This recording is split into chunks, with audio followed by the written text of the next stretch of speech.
Hey everyone, and thanks for jumping back into the cryptoverse. Here we are, the first attempt at the 100K watch party. I don't know how confident I am that we'll hit it tonight, but it could happen, right? We're only about $1,100 away, so why not give it a go and see if we can actually catch it live? It's always fun to catch major milestones live, sort of like a memento that you can go back and watch later. So here we are on the about to knock on the door of 99K. I believe we already hit 99K though. Um, I believe. I think on some exchanges we hit 99K. Maybe not on what I'm looking at right here, but if we go take a look at Coinbase. Yeah. Yeah, so we did hit Bitcoin did in fact hit 99K already. But we are getting close. You know, this is a really interesting moment in the cryptoverse, honestly. And again, I don't know. I don't know if it's going to happen tonight or not, but I figured we might as well tune in and see if it will. So we're almost at 99K, almost there. Let's see if we can get to 99, and we got one more 1,000 to go.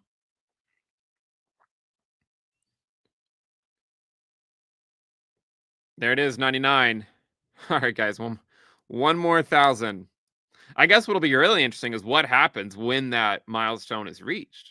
You know, I think that might be the bigger question is, you know, there's been a lot of speculation as to what will happen. You know, I guess some people assume that there'll be sort of a knee-jerk reaction. But I don't know. I mean, I'm really curious as to what will happen if and when it hits 100K. You know, does it just go right through it, or does it get a big pull off, a big pullback, and then try again? I don't know. All right, we got $900 to go. I guess we can draw the house just in case, but we got to do it on a smaller. Let me make this bigger so you guys can actually see the chart. There we go. All right, so we'll go to the minute time frame, everyone's favorite time frame. So 100K is way up here.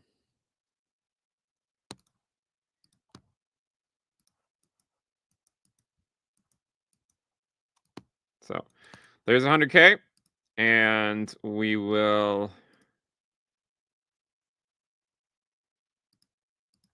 draw our house. So let's see, this is it. 4. So I do want to not make it. I'm not going to be here for 4 hours, so we'll make this a little bit more reasonable.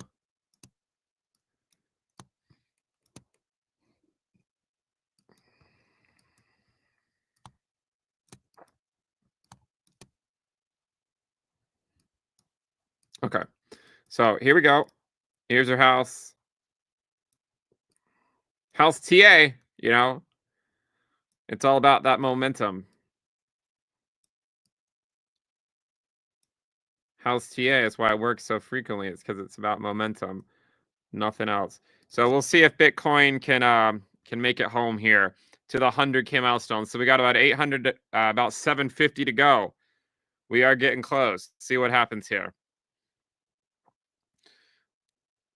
And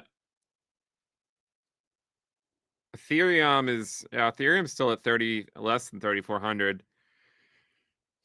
ETH Bitcoin just keeps going lower every week, you know, and this is what, you know, this is what we talked about, right? I mean, when it's Bitcoin season, a lot of stuff takes a back seat, you know, and the reality is you're not going to see the alt season that you want in the way that you want until ETH Bitcoin starts to go up. But ETH Bitcoin's not going to go up durably until Bitcoin cools off. And normally Bitcoin in Q4 of having years, dominance goes up. So it's really hard to say, but there's a scenario where dominance continues to go up a little bit more. And I'm not married to that. I mean, I think that at 60%, it certainly makes sense to start hedging with altcoins and whatnot. But for academic purposes, fun to try to figure out exactly when Bitcoin dominance might top. And, I think it could top as late as January. As early as any time, but as late as January. This is my best guess at the current time. So probably within the next 2 months. Is probably less than 2 months, but that would be my guess for a Bitcoin dominance top. So we're still at 99.2. Dominance right now is at 60.5. ETH is at 33.56. We'll see if we can see Bitcoin hit this major milestone tonight. I'm not going to be here all night, but we'll stay for a little while. And if you guys have any questions, let me know.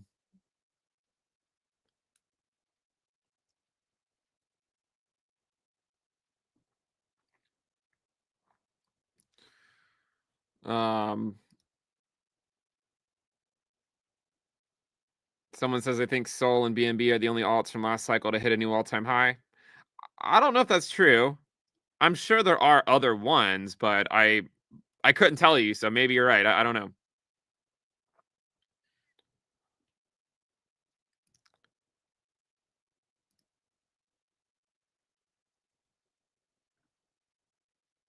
Gosh, did we hit 0.7 risk yet? I don't think so.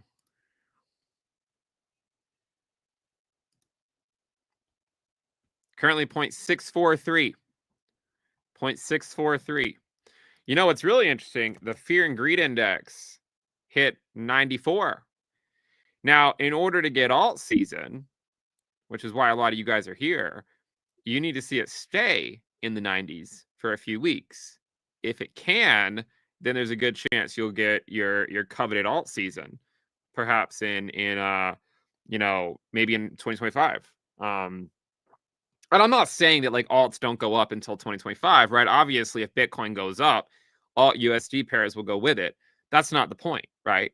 The point is, in order to see Bitcoin dominance durably go down, you need the fear and greed index to stay in the 90s for several weeks to bring about that euphoria, right? That's exactly what happened in late 2020 that led to the 2021 alt season. So, if you have stayed Bitcoin heavy for the last 3.5 years, you have preserved the Satoshi valuation of your portfolio. And hopefully you can look back now and at least appreciate the strategy. And I do think hedging makes sense at this point, right? I'm not just sitting here. I'm not going to sit here and tell you, you can't diversify. Not that I ever said that. But the closer you get to 2025, obviously some level of diversification makes sense. So, but with that said, last cycle dominance did not top until January of the post-halving year, right? And also the dominance did not top earlier in the cycle until QE returned. So in either case, it would lead me to believe that dominance could theoretically go higher. Now, there are ways that dominance can go higher where your altcoin doesn't get wrecked on its Bitcoin pair. And some alts are actually doing absolutely fine right now. But the reality is that Bitcoin has eaten the lunch of most altcoins for the last 3.5 years. All right, we're at 99.2. We got 800 to go.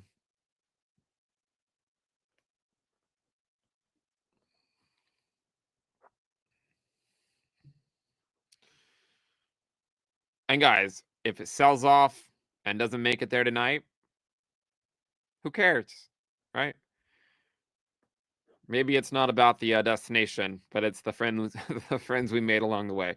Earlier, I tweeted out about Bitcoin dominance. It's not about the final Bitcoin dominance target is not what is important. It's the enemies you made along the way.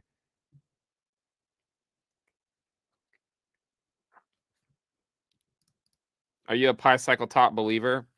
I did a video on that once, and I think some people might be unaware of one of the nuances behind the Pi Cycle top, and I'll take a minute to explain it really quick. If you go look at the Pi Cycle top, you might think, oh, every time they cross, that's when the top is, within 3 days. And you would in fact be right. But the key thing, and I talked about this back in March. We did a Pi cycle top video, and I told you guys back then Bitcoin was likely going to go down for 6 months before we resumed this thing. I'd say that was a pretty good outlook, right? I mean, we went down from March until September, and then we started moving back up. But here's the thing. The amount of time after the cross has gotten less and less. The extension, the extension of the shorter term moving average with the longer term once they cross it's gotten less and less, and you can see it pretty clearly. Divide the moving averages, divide them, and you get a chart that looks like this. So historically, they did cross, right? But if you draw a line at 1, last cycle, they barely crossed. I mean, just barely crossed. But you can see that the cycle before that, it was a more significant cross. And every cycle before, the cross was more and more impressive. So there is part of me that wonders, what if they don't cross this time and they get close to crossing, right? So if you were to draw an imaginary trend line through here, what if it only goes up to like 90%, like 0.9 or whatever on this chart, or 0.95? So I would say it's something to definitely think about. Like it could play an impact. And I'm not suggesting that it's like impossible for it to cross. Obviously, they could still cross. It's just that when you look at the trend, you can see that the peaks of this moving average division are diminishing, right? So I don't want you to be the schmuck sitting there waiting for them to cross, only for then it not to cross and you to miss it by a few percent just because you're waiting for it to cross, right? So just keep this in mind. Keep this in mind when you sort of see the Pi cycle top stuff, because every single peak has been a lower top in terms of the moving average division. So just something to think about. I mean, obviously right now it's only at 0.54. Okay. Where it went back in, earlier 2024, it went all the way up to 0.73. Right. So theoretically, it would go above that peak. The interesting thing about that peak is it was very similar to the 2019 peak, which we talked about back then. All right. Bitcoin's at 99.2 still.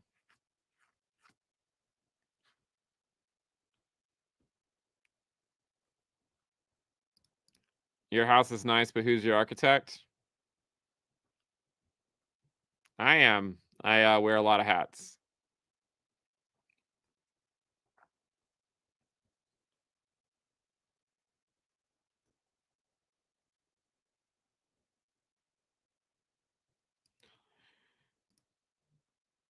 Do I have any thoughts on Sailor and Microstrategy? That's a loaded question. You know what I've learned about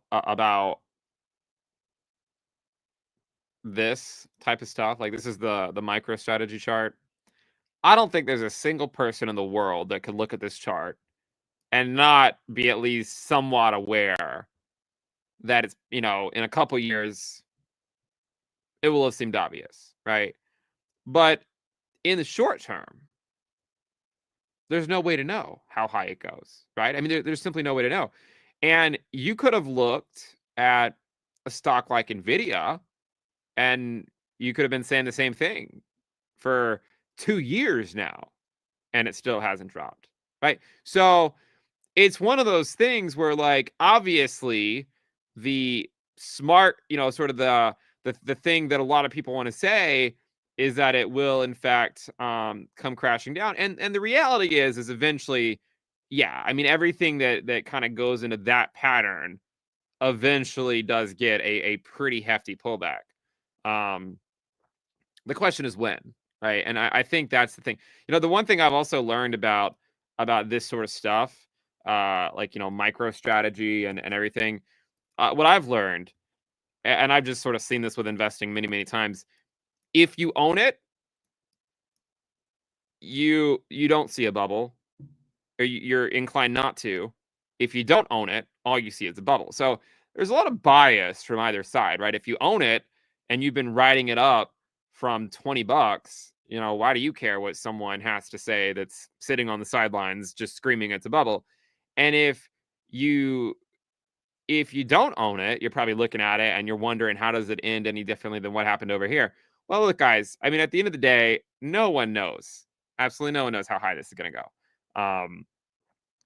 You know, I did talk a little bit today about it on NFA Live. Also talked about it in a little bit in ITC Premium, and I did say, I mean, I thought there was a decent chance it would get a pullback at least at around 500 or 520 or so. Not that I would ever attempt to short this. I don't short anything. I mean, I think shorting is actually a great way to lose money.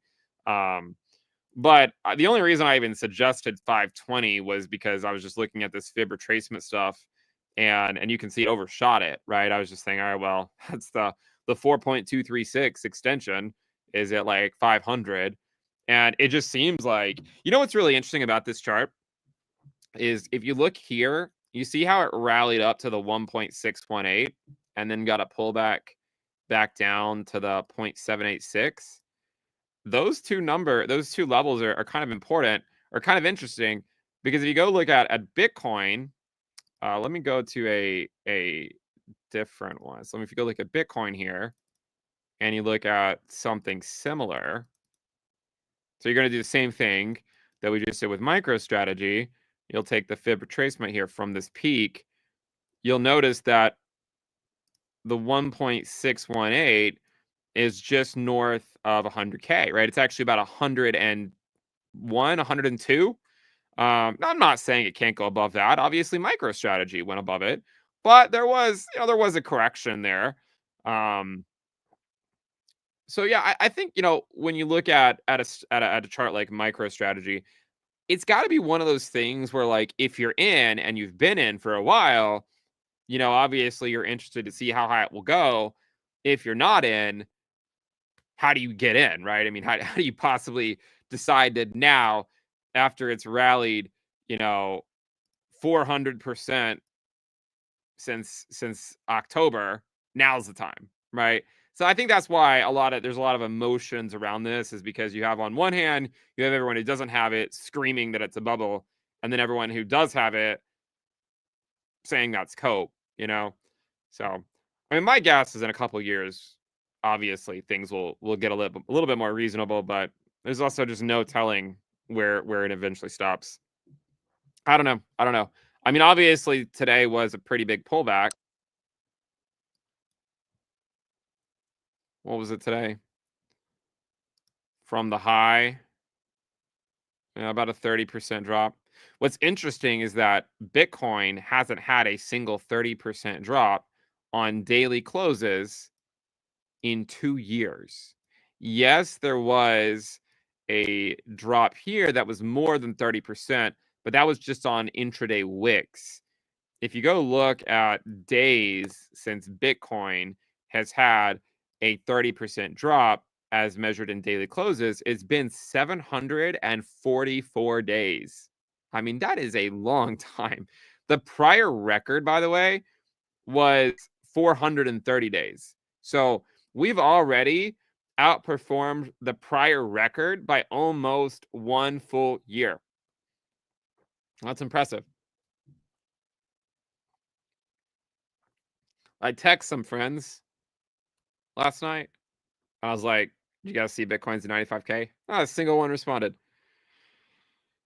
I think a lot of people. It's funny because not only is crypto, obviously you have the sort of the boom and bust cycles of the bubbles, but it's almost like we're in a bubble too. Because I mean, it feels like everyone knows what crypto is and what Bitcoin is, and then you start talking to people about it, and you're like, well, hell, maybe they don't.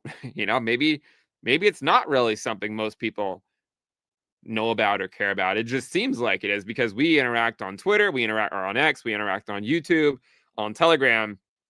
So, if you're in those channels and you're spending your time hanging out with people like that, it feels like the whole world is interested.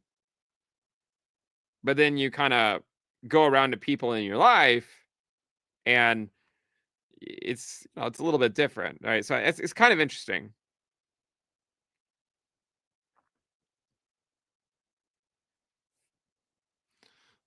Um,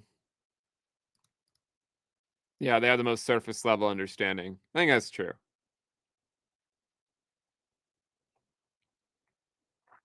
Luke says if I text him, he'd promise to reply. That's good to know.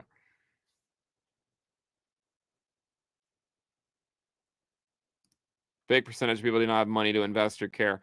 Well, I think there's a misunderstanding, right? I mean, I think it's a misunderstanding with Bitcoin. Like, it's seen as sort of too risky or a scam, and it's not like I feel like it's not like we can't become somewhat empathetic.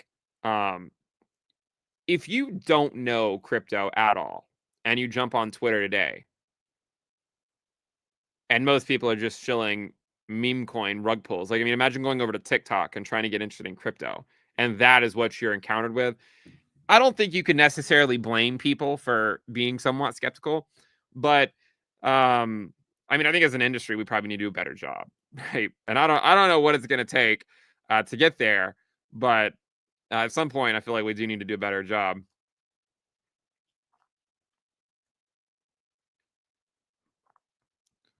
Someone says if you do a linear regression of the ratio on the pi cycle chart, the top should be 0.92.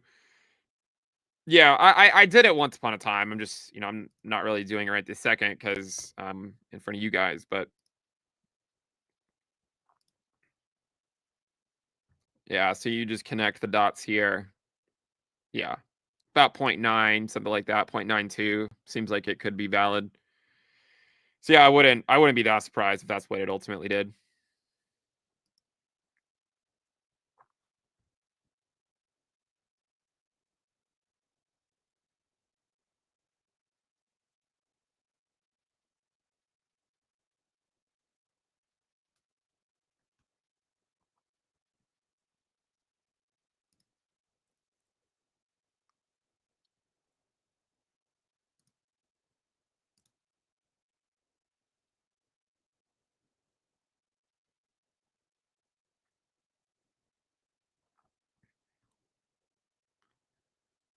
Someone asked if alt season is here yet. I think it depends on what you mean by alt season. If your definition of alt season is altcoins going up on their USD pairs, then you could have said it's alt season any number of times for the last 3 years. If your definition of alt season is the same as my definition, where Bitcoin dominance is collapsing, how do you look at that chart and say that alt season is on the chart, right? You just can't, right? I mean, we haven't had this move by dominance. We haven't. It'll probably happen at some point this cycle, but I don't know exactly when. My guess is it doesn't happen until 2025, but it could happen sooner. It could happen later. I don't know. Whenever the actual top for Bitcoin is in and then the market sells off, if dominance starts to crash, then there's a good chance that the top for Bitcoin for the cycle is in, right? Because that is when people rotate out of Bitcoin. Once enough people believe that the top is in, they rotate out of Bitcoin and then they buy altcoins and then you get your alt season. But I don't think we're there yet. And I'm not saying you shouldn't have any alts, right? I'm not. Again, I was I basically full on Bitcoin maxi for 3 years. I told you guys I took off my maxi hat. I think it makes sense to start diversifying for sure. And I have. But there's a chance that dominance continues to go up. And I don't want people to be sort of put off if that happens, because that is still like a really good chance. There's still a really good chance that happens.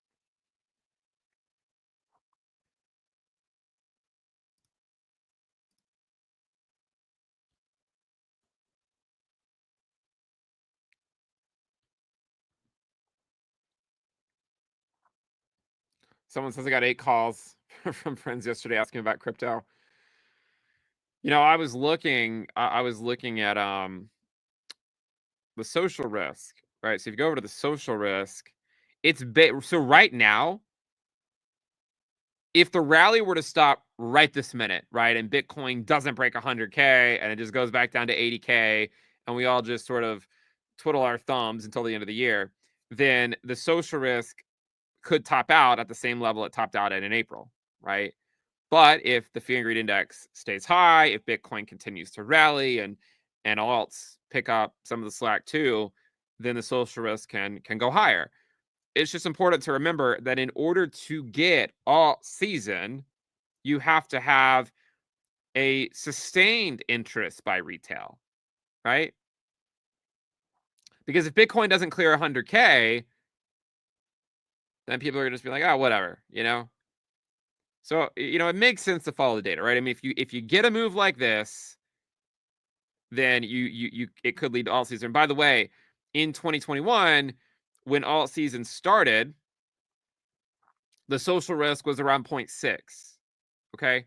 Right now it's at 0.4. And that was when Bitcoin dominance topped, right? So Bitcoin dominance doesn't top until retail comes back. And not just a few retail people, right? Not just a few. You need the masses to come back, right? Everyone coming back. If that happens, then you get your alt season. But it's a process, right? It's a process that doesn't just happen like that. It takes many weeks of Bitcoin sort of staying euphoric.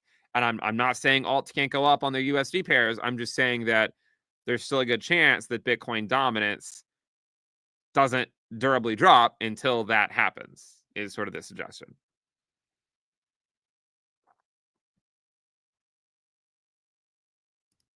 By the way, guys, if you're not subscribed, make sure you subscribe and give the video a thumbs up. We got 6,000 people watching and 700 likes. Basically, only 1/10 of you have even bothered to like the video. I'm not asking a lot, guys. I'm not running AdSense on here. I'm not asking a lot.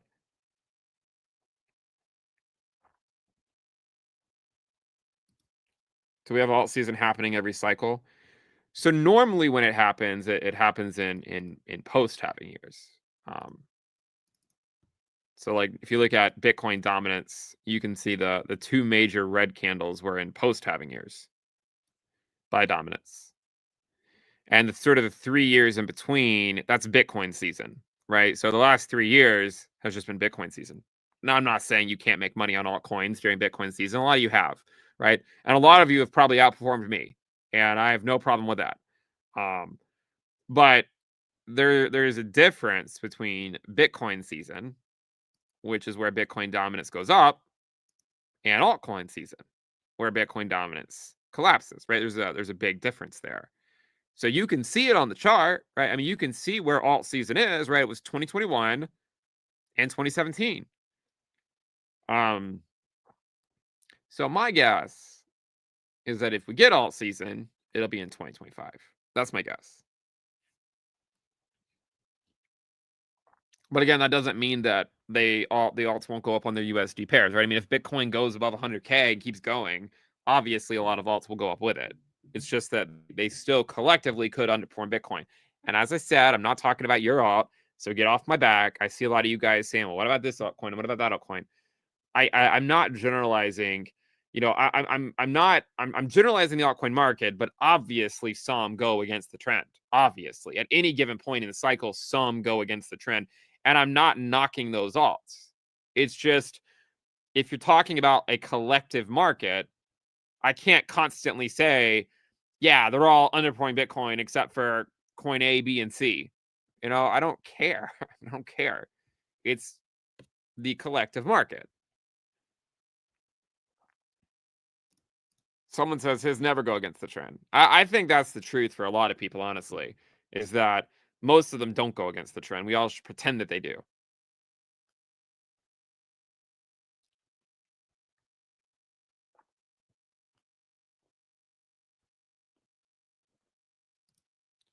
Logos Ether says, what about his alt? His alt is special. I completely agree. That's why I did not say that comment with you in mind.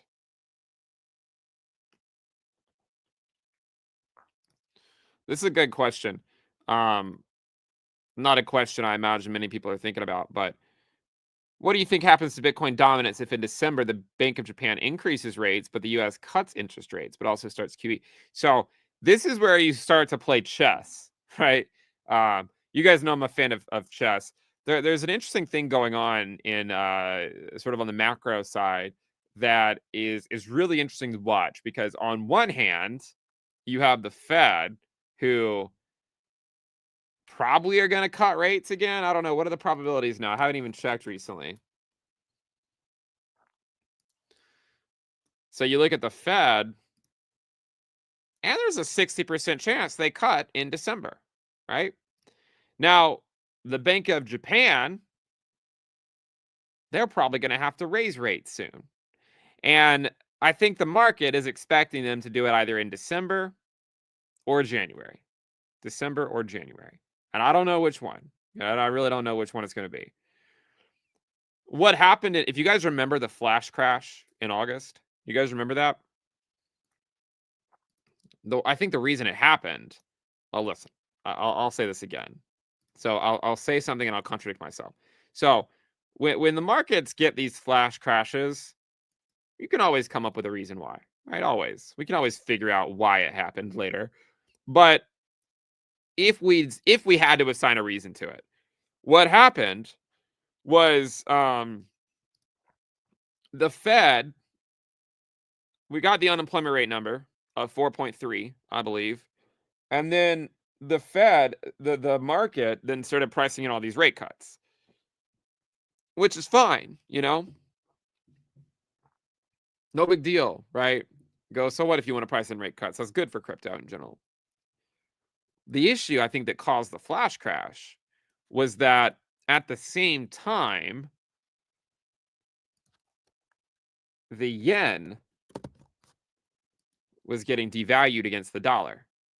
Okay? The yen was getting devalued against the dollar. And so what happened was the Bank of Japan had to raise rates. You see that? So they had to raise rates in March, and then they had to raise rates in July. And then Bitcoin had those drops in April and August, right? Just after the Bank of Japan raised rates. Here and here. So the reason this person is asking this, because they're like, well, if you're not familiar with why it's important, there's a lot of people that essentially what they do is they basically borrow over there instead of over here, because over there interest rates are a lot less, right? I mean, they're only like 25 basis points or something ridiculous, right? In the US, it's 5%. Over there, it's 0.25.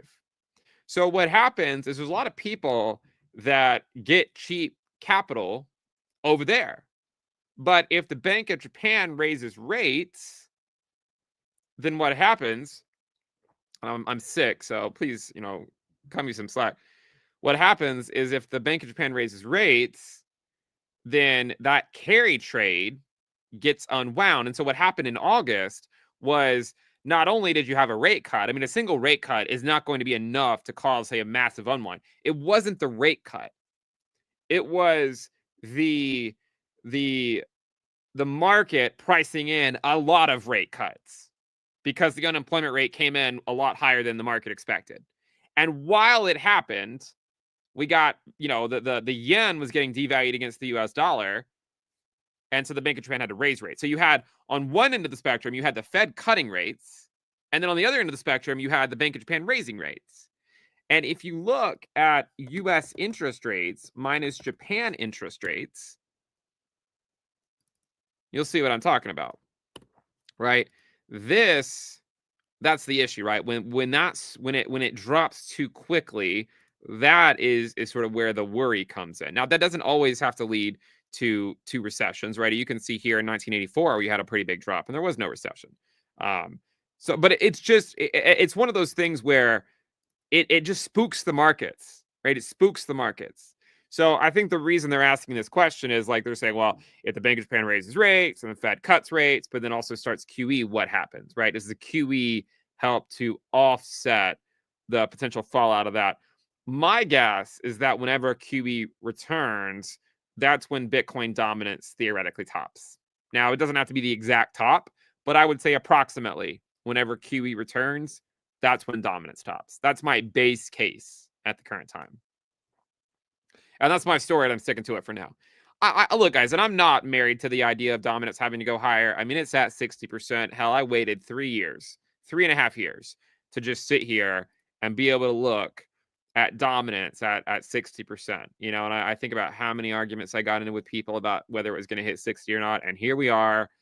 And, you know, it just didn't matter. You know, we're at 60%. So it's not like it has to go higher.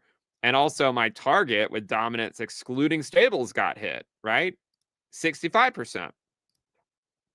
So I think the two most likely outcomes for dominance excluding stables is to either hang around these highs for a little while and then drop in 2025, or it's possible to overshoot the high, overshoot the wedge, and then to drop in 2025. And I don't know which one's going to play out. I really don't. Um, the reason why dominance excluding stables is struggling a lot more than dominance including stables is because I don't know if you've noticed, but USDT market cap is kind of going parabolic right now, right? I mean, if you look at it, it's soaring. You know, I mean, just in the last 3 weeks, the USDT market cap is up 8%, right? I mean, this is up from 120 billion to 130.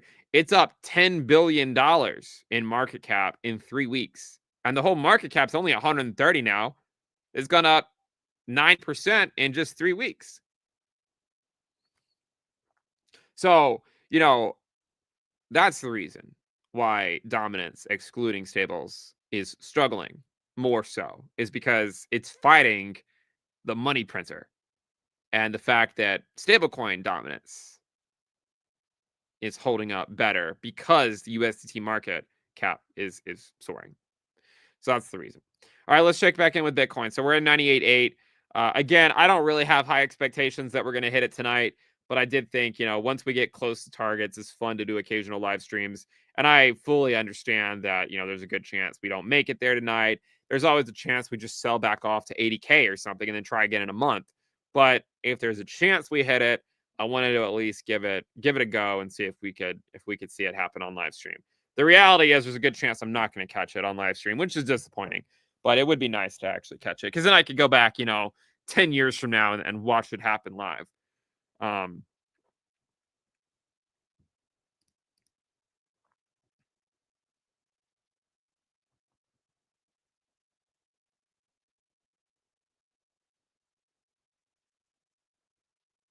Will I buy a new laptop when Bitcoin hits 100K? I really need to because it keeps freezing. This laptop keeps freezing on me like every few hours. It's really obnoxious, actually. Here's an interesting question. What is the best news? Bitcoin to 100K or Gensler out? You know what? So Gensler is resigning January 20th. Okay. Now I want you to think about this for a minute because the narrative would play out perfectly if it happened like this. All right. I can't promise you, but just, you know, close your eyes and imagine it for a minute. Inauguration day, January 20th, right? Gensler resigning, January 20th. Bitcoin in January will mark 1 year since the ETF launched. Okay? So just think about this for 1 minute. What if after 1 year, people that bought the ETF are looking at it and they're like, well, hell, I'm up 3x. Why don't I trade some of this in and go gamble on some altcoins? It's not completely out of the question, right? Dominance topped last cycle in January of the post-halving year. So what happens if in January dominance tops? We'll walk through it really quick. Look at last cycle. When did dominance top last cycle? Right there. Okay? Overlay Bitcoin dominance. And you'll see what I'm talking about. Because that's where it topped. Right there. January of 2021, just before Bitcoin had its typical January of the post-halving year correction. It was a 30% drop. Okay? So, What would happen if it's been a year since the ETF launched? People have made some money on Bitcoin. They're like, I'm so glad I stayed Bitcoin heavy for the last 3 years and didn't chase those alts. Now I can go buy alts and they're but a shell their former selves on their Bitcoin pairs. They take profits on Bitcoin. And then Bitcoin gets this drop, the January of the post-halving year drop. And it would make sense because if you think about it, a lot of times what Bitcoin does in this case, it makes sense, right? I mean, like, right now I think the Bitcoin price is starting to price in like a strategic reserve and nation states and all this other stuff. So 2 months from now, right? 2 months from now, we're sitting here. Let's say it's January 19th. We're sitting here and we're like, well, everything great under the sun has been priced in. Does it actually happen? Right? Do we get the strategic reserve? And I don't know. Hopefully we do. I mean, hopefully we get the strategic reserve. It would kind of suck to have all this hype about it for years and not get it. But whether we get it or not, there's a good chance the market's going to get a little jittery just before the inauguration, just because they're going to say, well, what if it doesn't happen? So I could see a case where it plays out in a similar fashion, where Bitcoin stays the course until January, and then gets jittery in January, trying to figure out what's going to happen. Right? Are we actually going to get the reserve or not? It sells off like it normally. And by the way, not just 2021. Get out of here if you think I'm just cherry picking. Go look at 2017. It also had a correction in 2017 in January, right? 36%. So don't tell me I'm cherry picking. Last 2 cycles, 30% drops in the post-halving year in January, just before inauguration. So I'm wondering, right? I'm thinking here, what if you get the drop, like you get a pullback by Bitcoin in January, right before the pullback, dominance tops, maybe QE begins. I don't know if QE is going to, I don't know if it's going to begin in December or January. And guess what? There is a Fed meeting in January. It's not till the 29th, but it's close enough, right? So if the Fed doesn't start QE in December, maybe they start it in January. I don't know. I could see it, right? I mean, you can kind of visualize it happening, and then you get to the 20th, inauguration day. Now everyone's wondering if the strategic reserve is going to happen. And you realize that Bitcoin might need to take a breather. And if it does need to take a breather, then everyone's like, well, what's the next narrative? Like, oh, hell, Gensler's resigning, right? And then maybe you get a drop by Bitcoin, it flushes some people out, and then you get alt season. It wouldn't be unheard of, right? I mean, again, I'm telling you the narrative, but the narrative doesn't matter. You could argue that whatever's going to happen is going to happen regardless of the narrative we assign to it. Gensler didn't resign in 2017 or in 2021, and we still got an alt season. I'm just saying, everyone's going to want to assign a narrative to it, and I just want you to think about it now, 2 months ahead of time. What could that narrative be, so that once the narrative is here and everyone's talking about it, you're prepared for it? I could just see that happening. So just be aware, right? Just be aware that could happen. If you look at year-to-date ROI of Bitcoin in 2024 compared to 2023, you can see it's basically copying it. And if you compare it to, say, the average of all prior halving years, 2012, 2016, and 2020, it's doing exactly what it always does, right? So if it does follow this track, what's really interesting, I don't know if it's going to go right there or not, I really don't, but if it does follow this track, it would put it at 3x from the yearly open by the end of the year, which would be right around 120K. I can't promise you if it's going to go that high. I really don't know. I've just been Bitcoin heavy for the last 3.5 years. I don't really care. Okay. But my point is that if it does get to that level, then the ETF buyers are up 3x, which is basically, and I did a video on this earlier, that's basically the exact same amount that the QQQ investors were up in 1999. Remember? The QQQ launched in March at 48. Bitcoin's ETF launched at 48K, and then it ultimately went to 120, which is exactly where the year-to-date ROI would suggest Bitcoin could go. 120, it's 3x from the yearly open.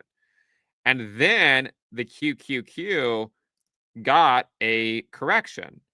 And you can see it went all the way to 120. It got a correction. And then it still trended up until August, right? It still trended up until August. And then we got a recession. Now, I don't know if we're going to get a recession this time or not. But if we don't and we get a strategic reserve, then it likely just goes on to put in new highs again, right? So I don't think you can look at the QQQ to give you a blueprint as what's going to happen a year and a half from now, or a year from now. But if this happens, right? If this happens and then you get a flush and then it starts to trend up, regardless of whether Bitcoin then goes up or down, this is probably where alt season occurs. That right there, right after the major rally by Bitcoin is over, however high it's going to go, and then it kind of calms down. It slowly goes up. So everyone's kind of like, all right, Bitcoin's doing its thing. Let's go risk it on some alts. So I'm wondering if that's how the alt season manifests, sort of like a January correction. Maybe like, a couple weeks after. What's really crazy, by the way, is that this move here from when the QQQ launched to when it hit 120 was 54 weeks. It feels sometimes like we're living in a simulation, because if you look since when did the Bitcoin ETF launch? Here, what's 54 weeks from then? The week of January 20th. Literally inauguration day. The day that Gensler will resign. I don't know. I mean, is it a coincidence? I don't know. It just seems like it just seems like the stars are aligning, I just thought it was really interesting. All right, any questions? We're still not at 100. That might be the next question to ask is how long did it take QQQ to break 100 once it launched? So it broke 100 here, 48 weeks. Let's see what week we're on. What week is Bitcoin on?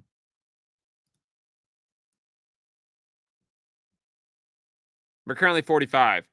So, I mean, we could just break it now. It's always possible that we fade and kick the can down the road, or maybe it wicks above 100K and then sells off and then goes back above it in December or something. 48 weeks would put you out the week of December 9th. But we'll see. I will see if, what happens there.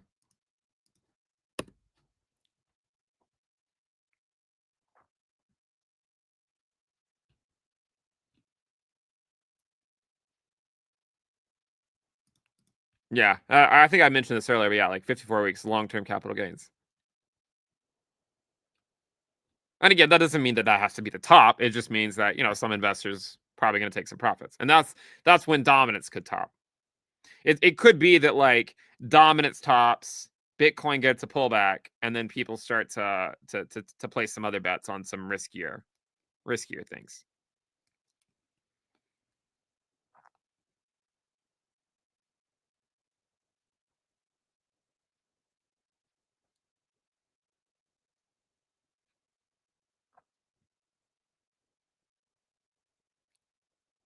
Yeah, will ETH go below 0.03?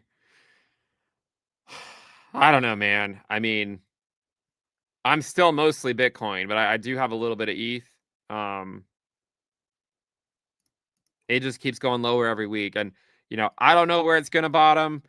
I know last cycle it didn't bottom until QE returns. So, I mean, it could take that long if you overlay the Fed's balance sheet.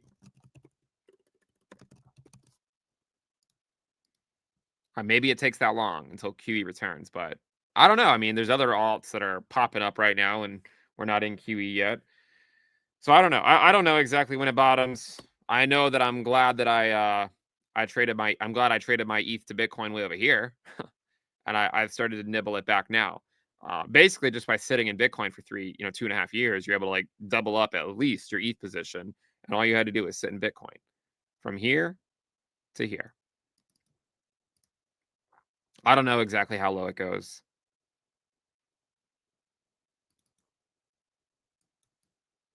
I do think it will be relatively soon. But I don't know, the extent to which it drops below that trend line. And you can see that, and we've talked about this before, right? I mean, this is a pretty common pattern that ETH Bitcoin does, right? Where it puts in, sort of its first top, and it puts in its first top, and then after its first top, it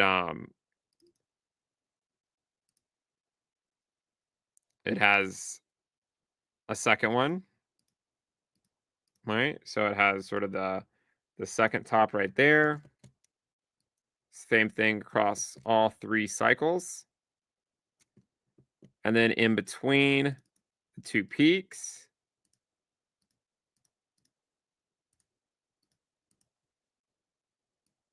it sets a low. See it right there? And then eventually it breaks down, and that's the bottom, right? But it's hard to know exactly when that's going to be. Once it is in, it's in, right? And then people are gonna probably feel like they missed it. But I don't know, right? I don't know exactly when it bottoms, but it's probably going to be sometime between now and probably within the next 8 weeks is my guess. But I don't know exactly when. You could draw every trend line in the book at this if you want to, and come up with a reason why it should bottom at any moment. But who knows, right? I mean, every week it essentially just goes lower and lower and lower. But it's got to be getting there, right? It's got to be getting there, I think, relatively soon. My worst case scenario was 0.03, right? That's what I said was worst case scenario. And now that it's at 0.034 or 0.033, I'm like, hell, maybe I should have been a little bit more conservative, but I don't know. I mean, if you look at the last 2 breakdown points, I mean, that time it dropped 40 something percent from when it broke down. Here it dropped only 30%. This time it's dropped about 35. So, if it were to drop 44, which is what it did that first cycle, it would put it at 0.028. That's pretty low. That's pretty low. I mean, if it dropped 40%, that gets you to 0.03. One interesting chart, by the way, since you guys keep asking about MicroStrategy, look at ETH market cap divided by MicroStrategy. Now, this is an interesting chart.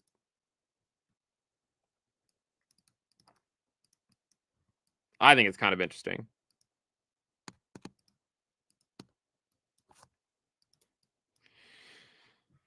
We'll see. We'll see. We'll see what happens here. But I thought that was a pretty interesting chart to look at, sort of the ETH market cap divided by MicroStrategy.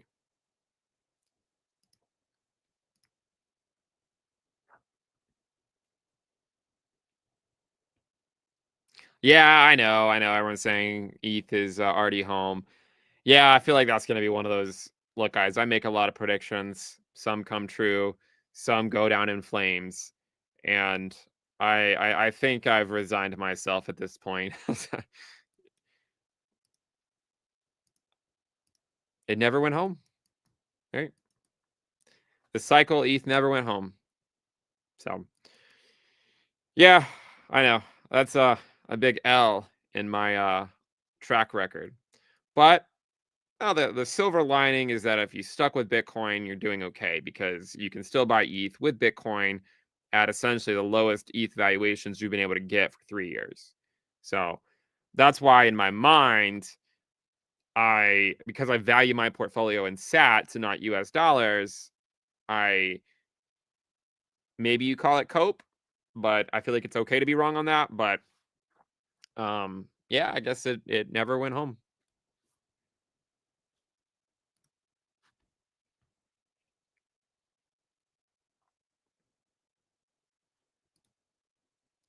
A lot of people are asking me about Cardano. Yeah, we can take a look at it. I guess ADA Bitcoin.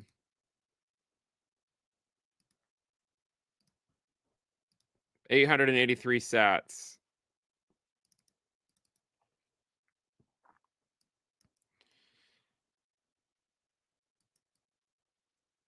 Yeah, I mean, we'll see. I mean, it's got to break through 1,000, right? I know. Last cycle, 1,000 is what gave it a little bit of a hard time. So that was sort of the 1,000 sat mark right there last cycle. So that's probably the major milestone here is can it break through 1,000 sats?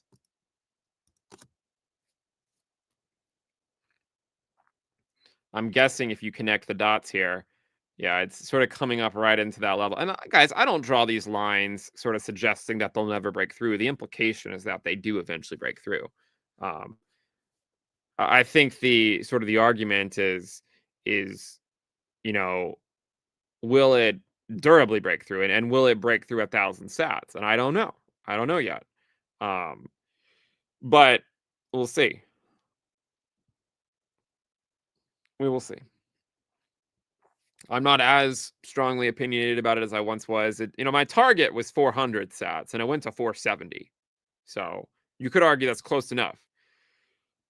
The only counterpoints I can think of at this point is we did get a very similar. Actually, this rally in 2024 has been more impressive than the one in 2020 because the one in 2020 started at like 580 sats. This one started all the way down at 470. But you can see that it went up to 1,000 sats and then it still had one more low left in it. I don't know if that's going to happen or not. I'm not suggesting you trade that idea, but it is something to sort of keep in the back of your mind. Um, Anything else?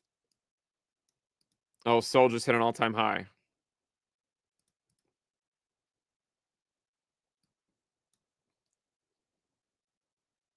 What was the all-time high?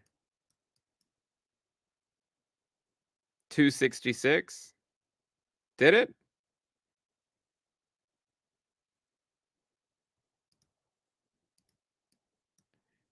It looks like the high is 266 from 2021, and it's at 264. I mean, it's close enough, right? I mean, close enough, right? Maybe it did on some exchange.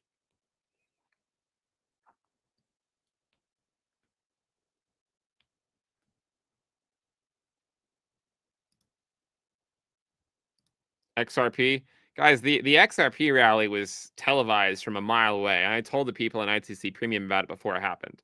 I mean, all you got to do on these alts, I've talked about this for years, right? I've talked about it for years. All you got to do is identify the double bottoms when they happen. That's where the rallies come. And I told people, I mean, and I posted it on Twitter too. I said that I don't care if you like XRP or not. It's probably about to rally a lot, 2x move or so. And it did. And I don't know how much higher it's going to go, but this was, and you see this pattern everywhere, right? This is XRP Bitcoin. You go look at Sol Bitcoin, you'll see the same thing, right? You have the double bottom. That's where it rallied from. You look at Aave Bitcoin, you got the same thing, the double bottom. That's what you look for. Now I'm looking at it potentially for BNB Bitcoin, right? Does BNB Bitcoin give you that double bottom? So a lot of these things, I mean, I know you guys ask me all the time, like, what do I think about that? Try to look for those patterns. If you find a double bottom on them, there's a good chance it'll get like a little bit of a rally.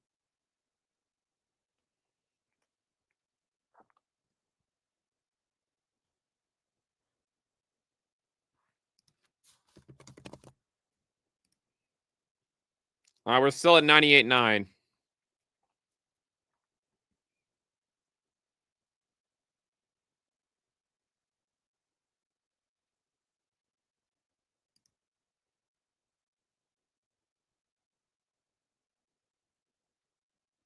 Can alt season start without ETH taking off initially? Yeah, I mean, look, guys, the thing about ETH though is that in order for dominance to really go down, it would make sense for ETH to join the party. If ETH Bitcoin keeps going down, then it's sort of a headwind for the altcoin market on their Bitcoin pairs. That's the thing. Um, so yeah, and I mean, if you look at dominance right now, the bull market support band's all the way down at like 58%, right? So whenever the top is in, what will likely happen is I mean, I guess it depends on whether you think we're going into this top or this top, because this top is sort of the cyclical view. This is the top when QE returned. So I don't know. And maybe it's a combination of both of them. Um, but I would say if you get a weekly close by dominance, 2 weekly closes below the bull market support band, then the dominance top is probably in, right? 2 weekly closes below the bull market support band, dominance top's probably in.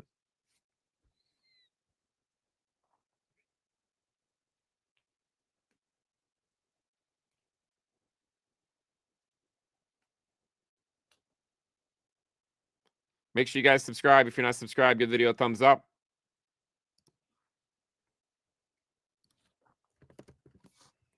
And if you guys want, you can check out Into the Cryptoverse Premium. Links in the comments.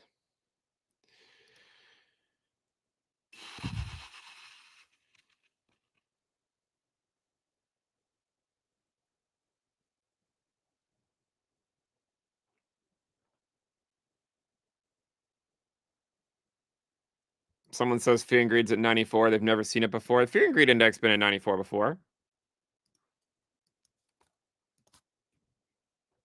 Yeah, it's a 94. I mean, it was, if you look at the raw values, I mean, you can see it was in the 90s over here in late 2020, basically exactly 4 years ago. It was at these same levels.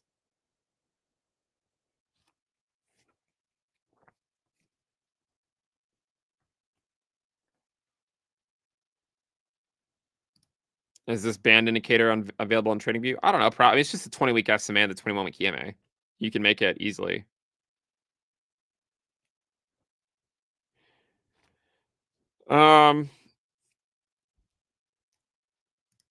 Could we see a serious pullback after Bitcoin hits 100K? I don't know. I mean, it's a guess. I have no idea. I mean, obviously, a lot of people sort of have their guesses on what's going to happen, but I don't know. You know, when the QQQ launched, when it approached 100, it did get a couple of pullbacks down to like in the 80s, so it's possible.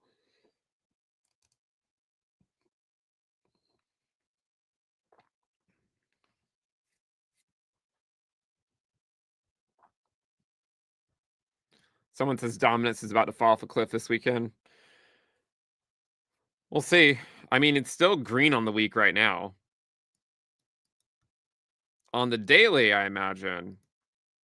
So what I'm looking at with dominance, like look at all Bitcoin pairs, right? Look at total 3 minus USDT divided by Bitcoin. And, you know, you can still see they're struggling to get through the 20-week moving average. You see that?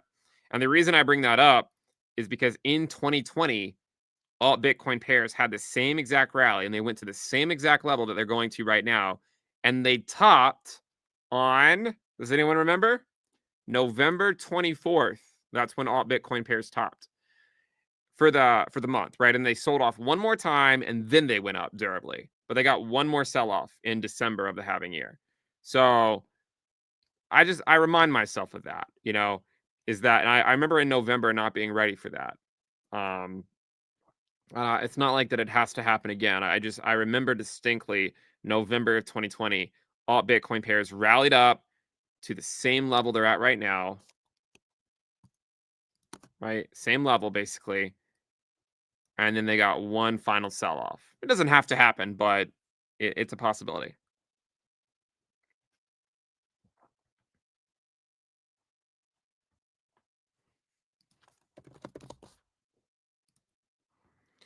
Bitcoin's 98.8.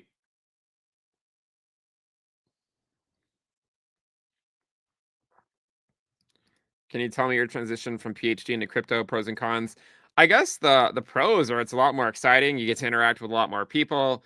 The obviously trading cryptocurrencies and just being in Bitcoin and living through a couple of alt seasons here and there. It's a lot more lucrative than just being in academia. Um, but you could argue that you could enjoy alt season and be in academia, but it's hard to devote a lot of time, right, to it. The cons are that you end up losing money sometimes. It can be stressful watching the markets. Arguing with degens on Twitter gets somewhat old after a while.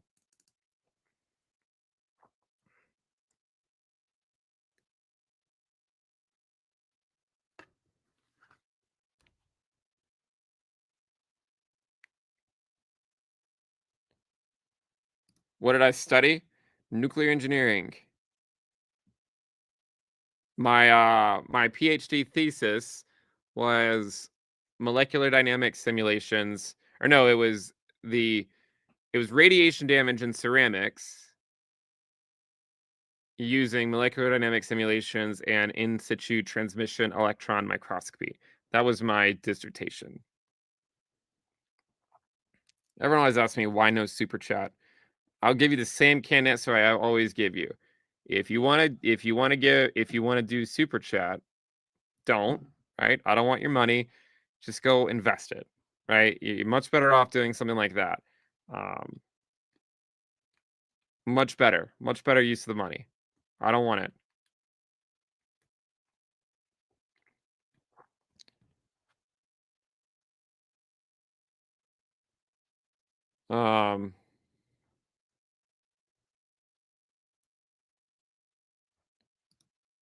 What do you expect for the labor data? I don't know. Something tells me we might not really see things deteriorate until next year. Is kind of seems like the administrations just sort of like to hand off their problems to the next one, sort of in handing off inflation, handing off sort of a weakening labor market, whatever it be. My guess is we're going to start to see the real effects of all that stuff sometime in 2025.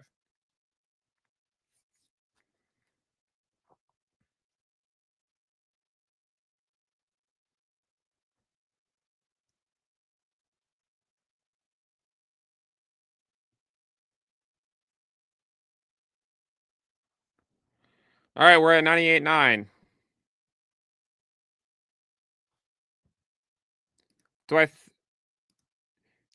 Are you surprised Doge is outperforming? Guys, I'm not the person to ask about meme coins. I'm not. I have no idea. The only thing I know with Doge is that it's at this point it's still doing what it did last cycle, but I don't know how much longer it'll go on for.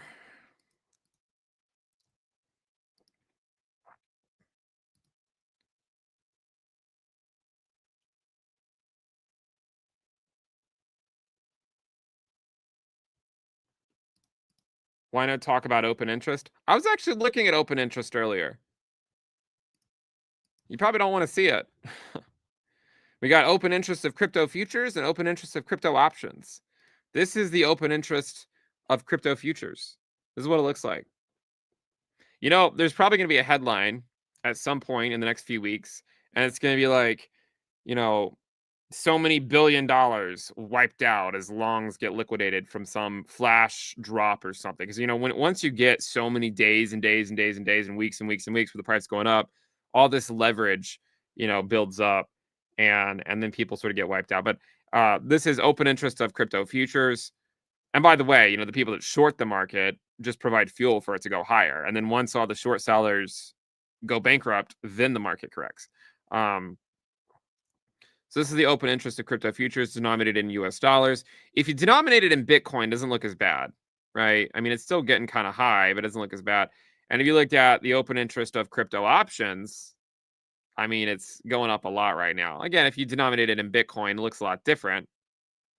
Denominated in US dollars, it's going up quite a bit, right? I mean, it was at 20 billion a month ago. Now it's at 45 billion. So it's getting pretty high up there.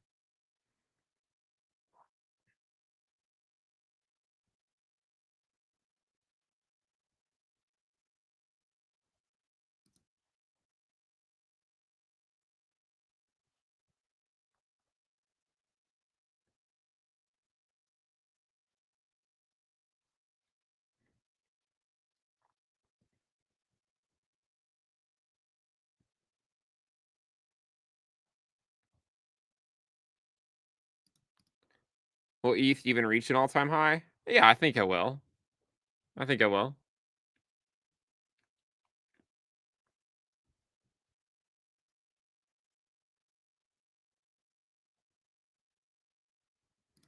Do you have a graph showing social media interest for crypto?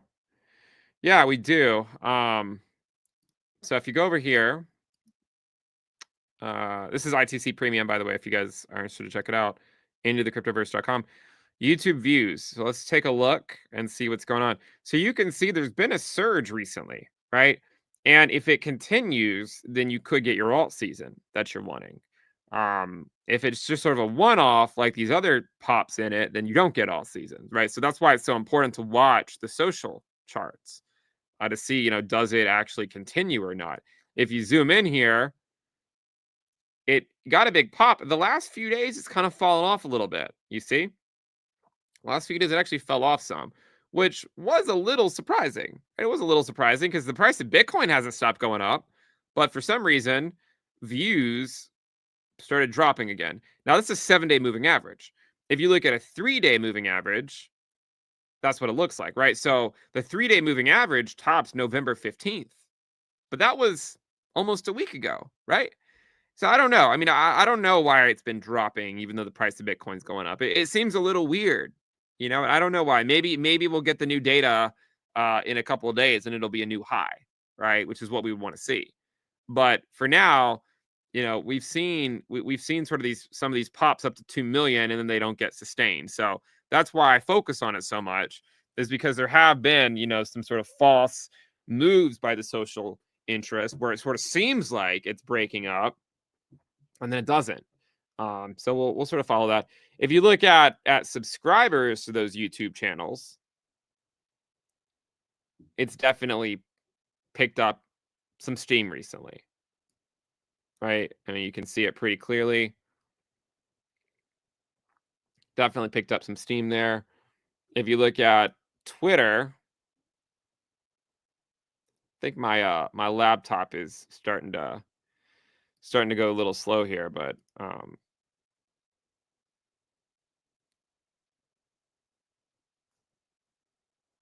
so these are new Twitter followers new followers on X to various X accounts that talk about crypto.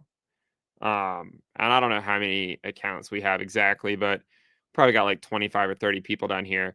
And you can see that like there's definitely been a surge recently in followers to these accounts, right? I mean, definitely been a surge. Let's see if it is in fact sustained.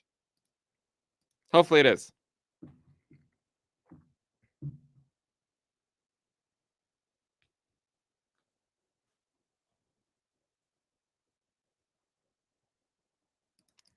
Someone says they're getting into making a Bitcoin related YouTube account. My username is inspired by you. Do you have any tips?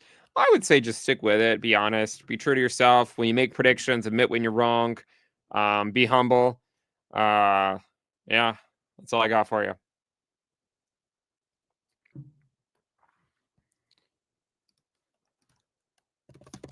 All right. Bitcoin's at just below 99K.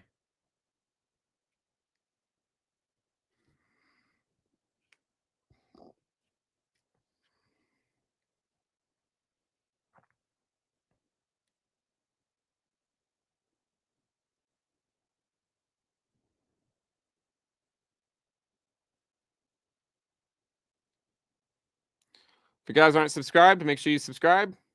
Give the video a thumbs up. I don't know how much longer I want to go, guys. I don't want to sit here all night. We're still just chilling at 99K. That'll probably happen while I'm asleep.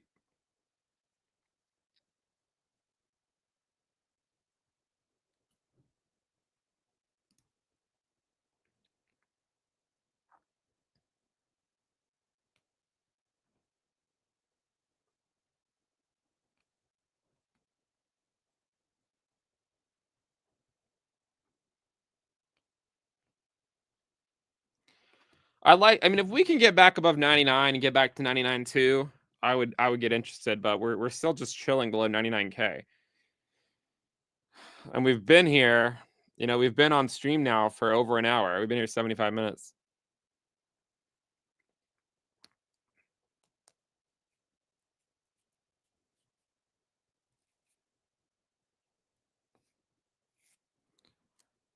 Where am I getting all that info for the social stuff? So it's into the cryptoverse.com. It's ITC premium, though. It costs money. There is a free tier, by the way. I'll put the link in the comments if you're curious.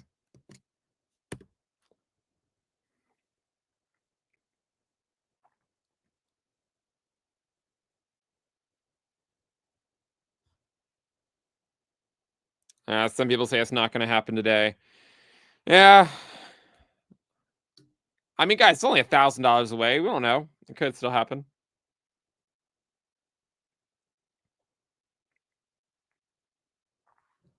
Someone says draw the house. I already did draw the house. It's over here.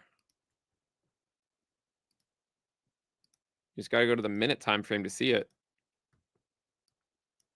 See, it's right there.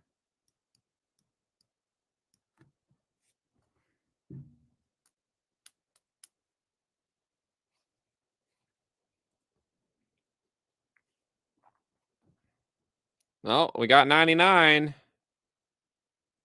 We got 99K.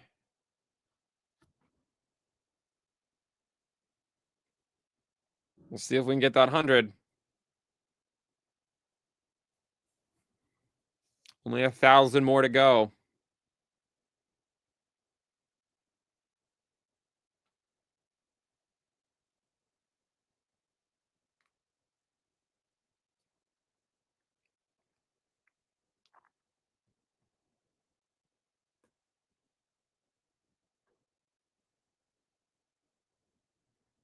It's funny because the dollar keeps going up too, right? The DXY is at 107. But we talked about this beforehand, right? In Q4 of 2016, the dollar rallied and Bitcoin rallied at the same time. So it's basically doing exactly what it did in 2016, where they both Bitcoin and the dollar rallied.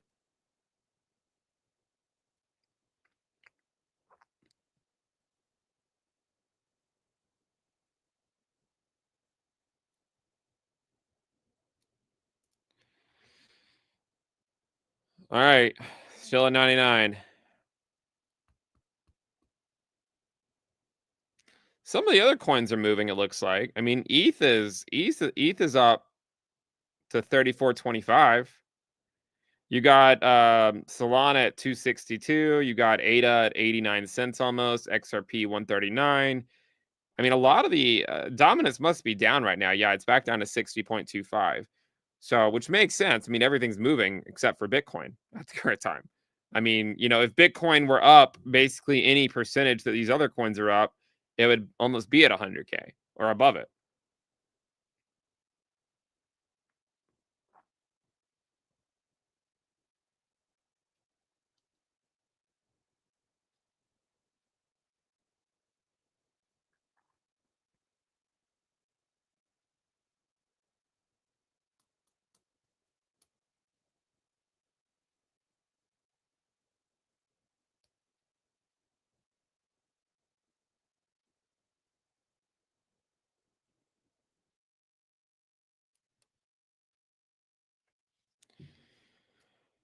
All right, guys.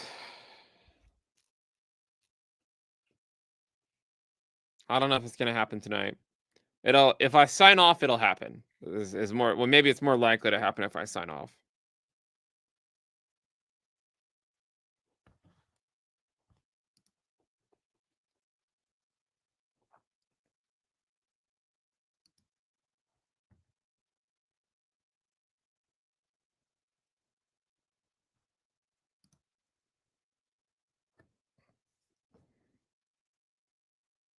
Look at USDT dominant support. I haven't looked at that one in a while. What's it at? Is it below 4? It's at 4. So let me try to get rid of this. I think it's probably broken. I mean, it looks like it's below the channel now, which, I mean, I don't expect this line to hold forever, because if it did, it would imply that USDT dominance goes above 100%. But and I've said before, right, what's more important is going to be these horizontal support levels, right? So this horizontal support level is actually at 3.8%, right? So a little bit further down. We'll see if it makes it there. Man, it feels like it could happen tonight. I just don't know that I want to stay up all night long waiting for it. 98.9.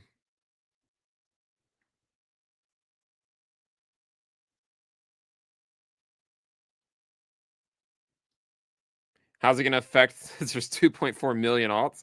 Guys, the amount of money going into the altcoin market doesn't change just because there's more of them. It just dilutes the money going into each one, right?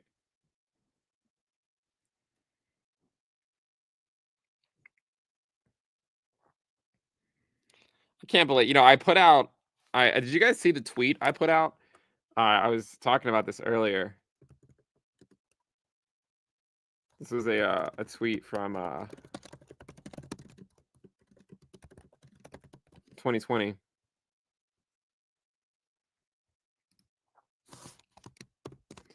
Here is my 2-decade-long price prediction, which cut me some slack. I put this out 4 years ago, right? So get off my back. It was put out 4 years ago. This was April of 2020. So basically, by the end of 2024, we should be at 100K. So hopefully we make it there. We got 40 more days. So it seems like there's a good chance it happens. But we will see. I mean, and by the way, that doesn't mean that it has to top at 100K. It just, it goes through the 100K milestone.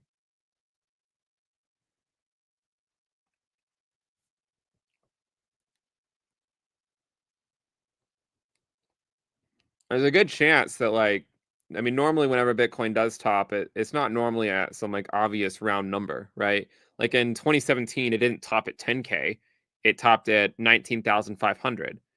In 2013, it didn't top at 1,000, right? It went to, like, what was it, like 1,100 or something? Like, it wasn't.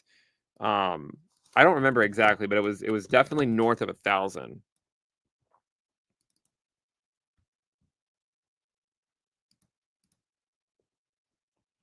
So it was 1163 or so.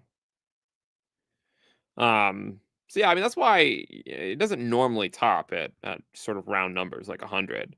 I remember in 2017, a lot of people thought it was going to top at at 10K, and then it just went to 20K, and then it topped. All right, we got 850 left. Someone bring us home.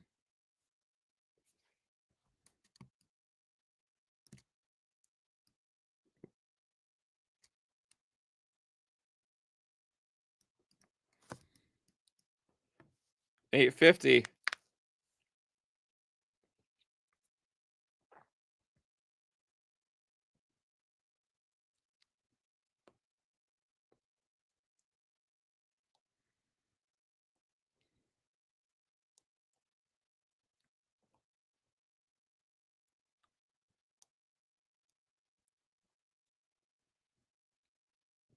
We are still sitting at 99, guys. That last thousand seems like it's the hardest to get.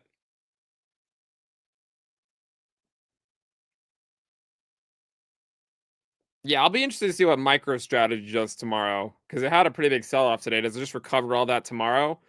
Um, we'll see what MicroStrategy does tomorrow.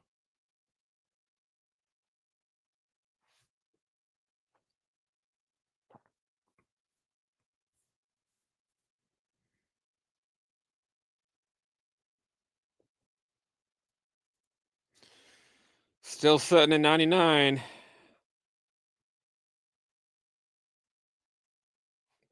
It's gonna suck going to sleep tonight if I don't capture, because I'm just gonna, like, know it's probably gonna happen while I'm asleep. I would almost prefer it to just either hit it right now or to just sell off back to like 97, so then I can be like, all right, it's probably not going to happen immediately, so I can go get some sleep. But it's hard because it's just sitting at 99, right? It feels like it could go either way.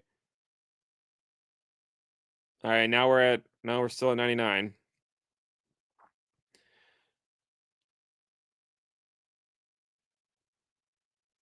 99.1.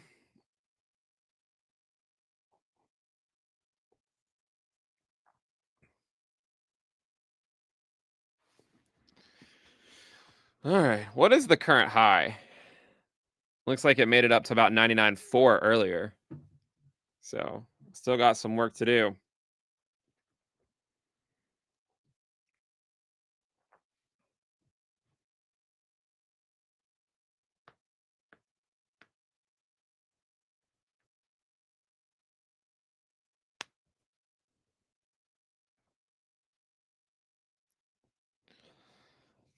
It's a painful wait. 99.1. Someone says, so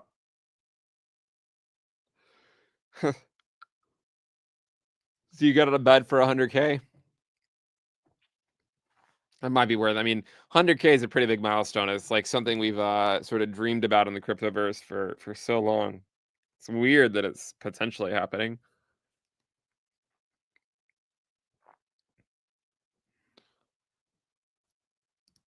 Someone says 99,999 in bear market.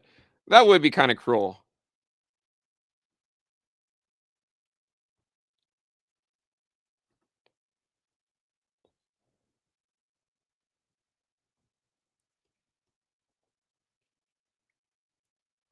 We are at 99.2.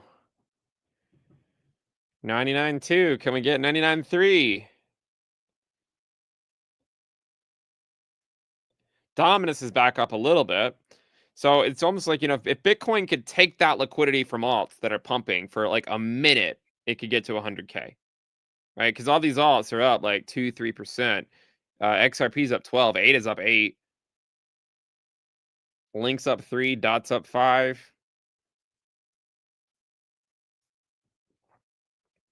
99.2, guys.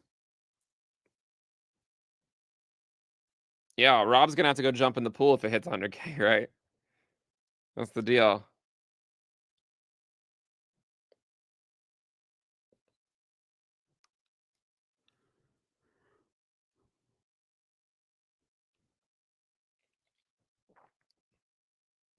Someone says, why no music?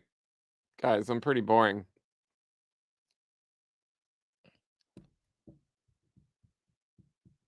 What's happening to ETH? I mean, it's at 3,400 now. I do have some ETH now.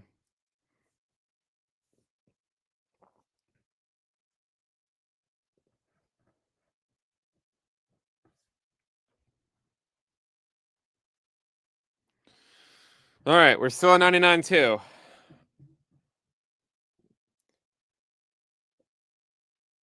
Look, I mean, it's going in the right direction right now. I mean, it's at least going in the right direction. Slowly moving up. Hopefully we can get a move here soon to 99.3.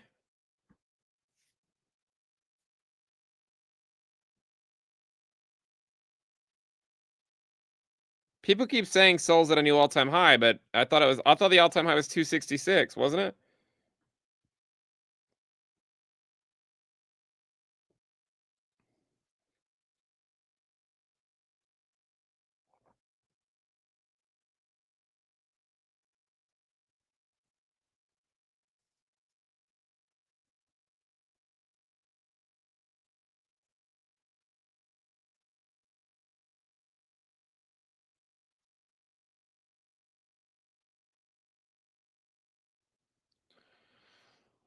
Oh man, guys, I don't know if it's gonna happen tonight.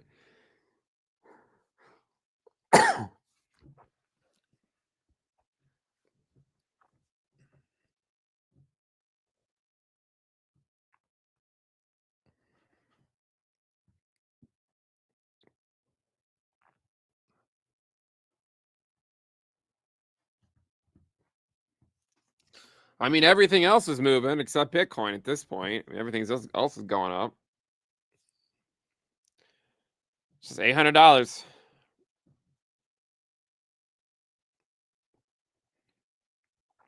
Is this the 1 minute chart? Yes, it is. If you want, we could go to the 1 second chart. I have a 1 second chart on here.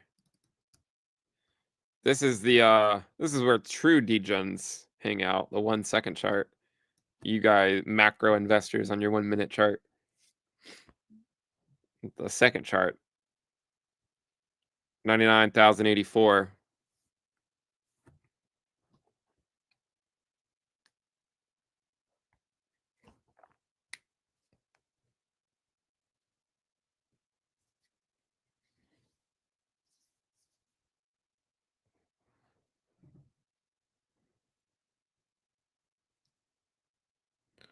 So the price on here is a little different than Coinbase. Coinbase is a little bit higher. Yeah, here it's almost 99 too. So we'll go here because it's a little bit higher. What's it on Binance? Is it higher? No, it's on lower on Binance.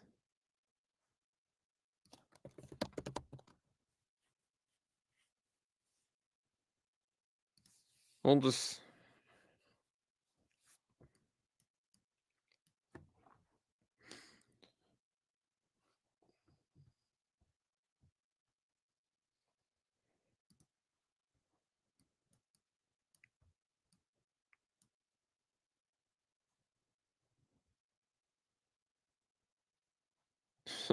someone says Sailor's watching it and they're gonna send it soon enough. We'll see.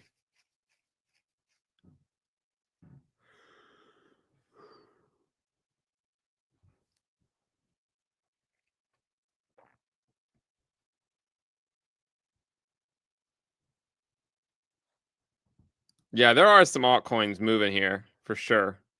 I'm not gonna deny it. My only thing though is that you still need to see them get weekly closes above their bull market support band collectively, which still hasn't happened. I mean, all these wicks are just nothing more than wicks.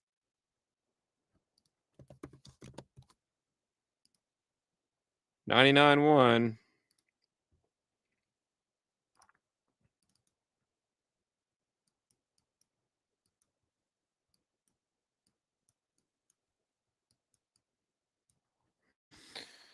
Oh.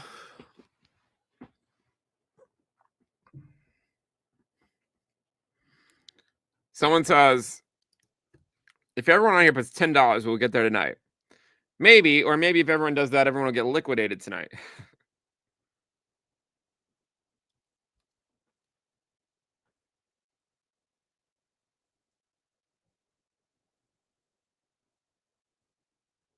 No, I don't have a cardboard desk anymore.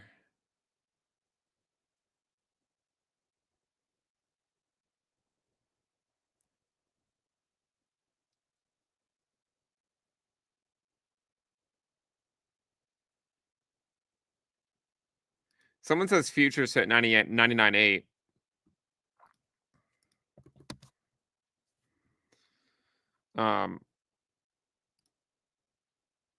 Yeah, if you look at Bitcoin CME futures, they did go to 99.8 earlier. So yeah, futures almost hit 100. They were at 99.820, and right now they're at 99.465.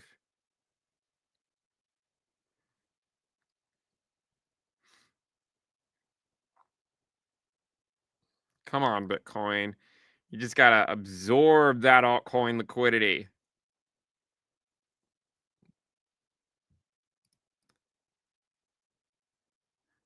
That's what it's there for.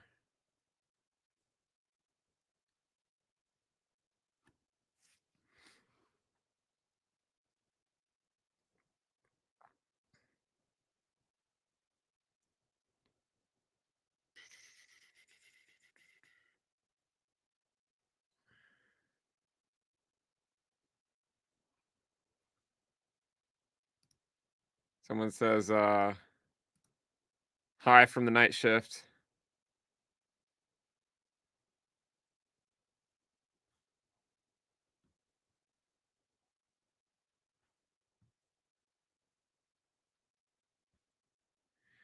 Still 99.1. Not, I mean, honestly, just not a whole lot happening since since we've been here.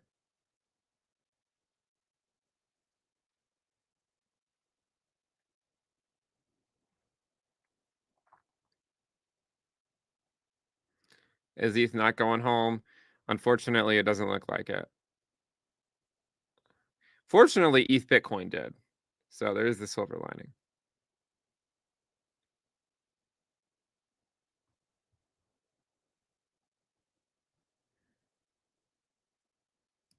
Someone says sideways till tomorrow.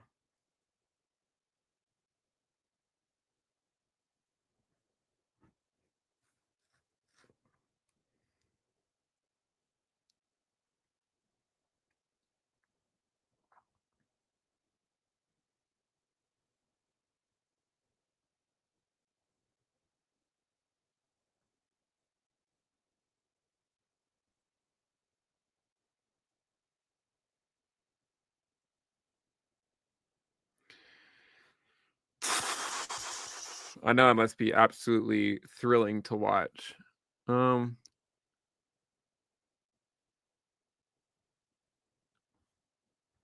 Futures are at 99.5, so we got that going for us, which is nice. 99.585, 99.590. Futures are starting to make a little bit of a move here.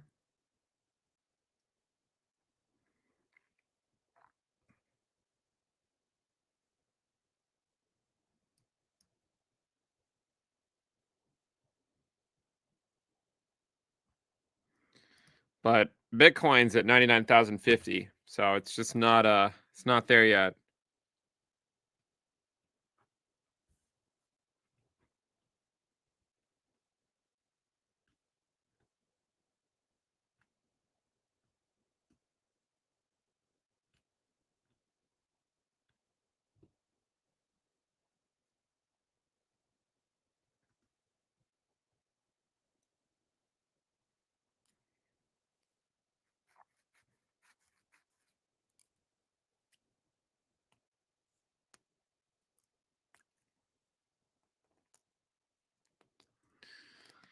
Yeah, it's actually getting pretty close to midnight here.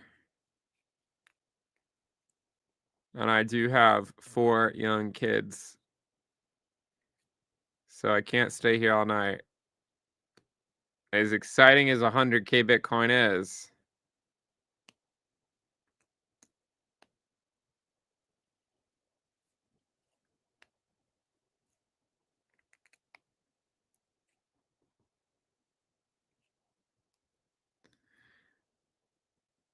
we're still sitting at 99. Futures are at 99,590.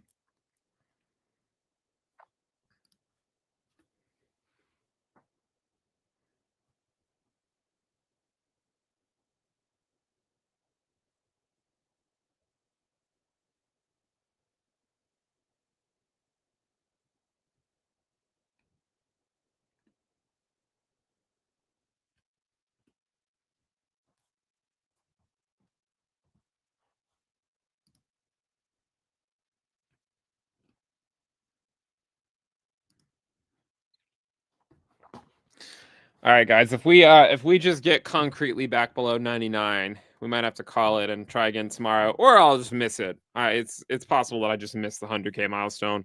It's also possible we just sell off and try again in a few weeks. I mean, I don't really know what's gonna happen. It felt like we had some momentum there for a little bit, but um, we're struggling here to keep that momentum going.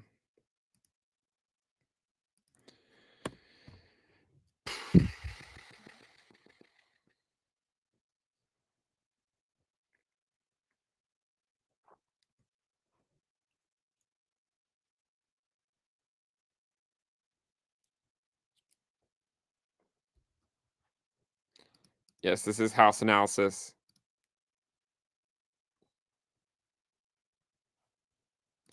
Yeah.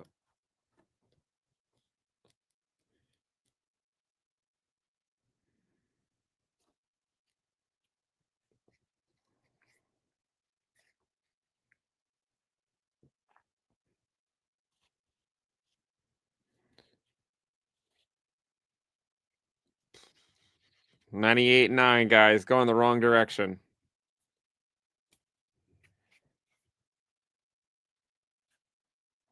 ETH Bitcoin's getting a little bit of a bounce here. It's at 0.0344.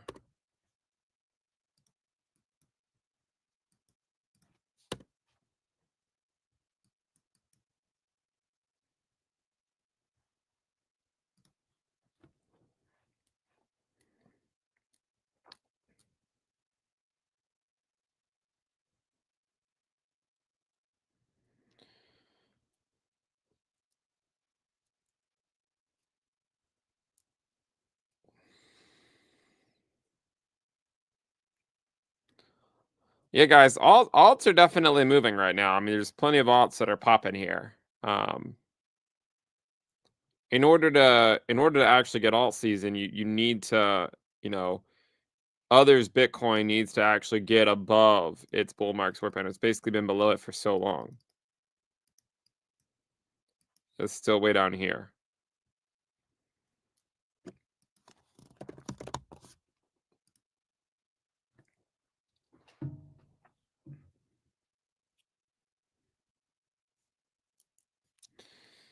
$98.9 still.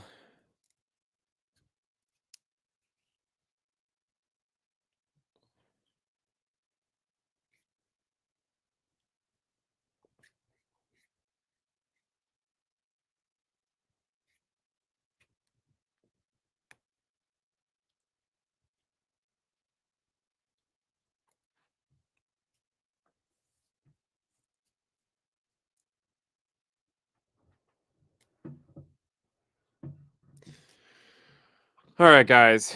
I don't know if it's going to happen on this live stream. Hopefully it happens for you while I'm sleeping. Hopefully it happens at some point soon, but I don't know if it's going to happen on this live stream. So, look, I do appreciate everyone tuning in and subscribing. Make sure you guys give the video a thumbs up. We'll do this again sometime.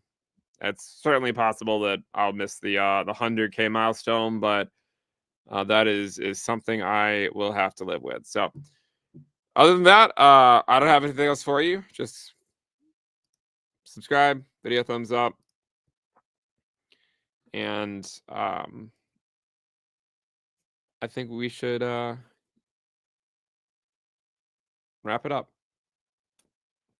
But I will be back. We will talk tomorrow.